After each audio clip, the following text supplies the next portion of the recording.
Kolēģi, es gribu jums atgādināt, ka pagājušajā reizē Jauna Vienotība ļoti spītīgi mēģinājusi aizsargāt šo savu lēmumu par papildus maksu pacientiem par receptēm. Un mēs redzējām, kā norēģēja jūsu mīļākā sabiedrībā X platformā vai bijusi Twitterī. Neviens tur esošais cilvēks neatbalstīja jūsu publisku runu un mēģinājumu pārliecināt, ka tas ir labi. Es tagad atsaucos uz šo gadījumu, jo bieži vien jūsu premjerministrs Evika Siliņa pasaka, ka viņa smēl savas idejas un atbalstu tieši šajā platformā. Un ja pat tur cilvēki nepiekrīt jums, manā skatījumā, tas ir tāds konkrēts signāls, kā šajā gadījumā jūs esat izšauši garām. Kolēģi, jūs esat vairāk kārt atzinuši, ka minētais lēmums ir tikai veids, kā papildināt valsts budžetu. Manā skatījumā, kolēģi, tas ir absolūti noziedzīgi attiecībā pret sabiedrību, tik atklāti viņai sejā pateikt, ka mēs vienīgais, ko darām, meklējam iespēju iegūt papildus nodokļus un papildus veidus, kā jūs padarīt par nabagiem.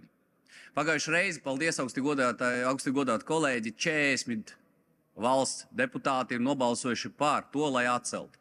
Vēl 10 cilvēki nolēma nepiedalīties balsojumā, ka rezultātā es personīgi varu secināt, ka viņi laikam ir bijuši par to, lai atcelt, jo tas ir vairāk kārt ir bijuši ZZS deputāti. Paldies jums augsti godāti cilvēki, kuriem ir sirdsapziņa, bet vienkārši parteiska tā disciplīna neļāva nospiest pogu par. Kolēģi, vēlreiz, sirdsapziņa ir tā lieta, ar kuru jums nāksies dzīvot visu mūžu.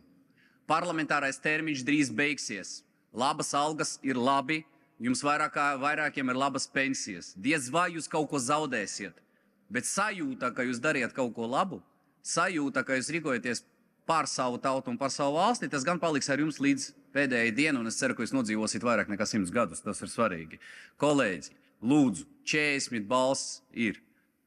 Zaļzemnieki, atbalstiet lūdzu šo likumu. Ārkārtīgi svarīgi šodien saprast, ka jūsu pilsēta, daudzi pensionāri, Ventspili piemēram, būs spiesti maksāt šo ciparu. Un viņiem nav iespējas, viņiem nav liekas naudas.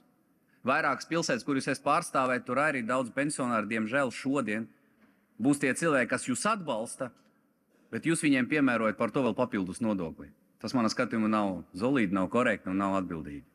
Papildus 3 miljoni, ko Jauna Vienotība atrada iespēju pielikt klāt budžetam, tas ir smieklīga nauda.